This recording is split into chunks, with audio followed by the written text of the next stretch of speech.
So there was this notion that we had too many farmers, and so even our secretaries of agriculture said farmers had to get bigger, get out. They had a farm fence row to fence row, and so again, it was that maximum efficient production for short-term economic return, and it was considered a positive thing to get farmers off the farm and have fewer farmers. But along the way, we reached that point now where there's a serious question about how we're going to produce the farmers of the next generation to grow our food. As of 2007, 70% of our total agriculture sales in this country were produced by just 192,442 farms. And 30% of our farmers are over age 65, and only 6% are under age 35. So, we can't go down that path very far before we have a really serious human capital problem. Where are the farmers for the next generation going to come from?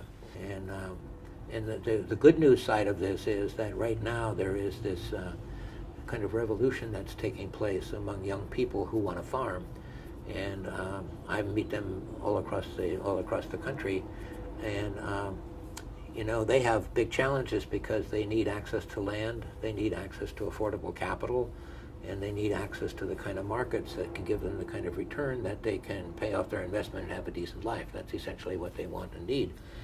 And but there are this new generation of young people now who want to farm, and that's a great gift of human capital that we're being offered, and we can't afford to waste it because eventually, if they can't get access to land and affordable capital, et cetera, they're going to give up and do something else, and then we'll have lost that opportunity.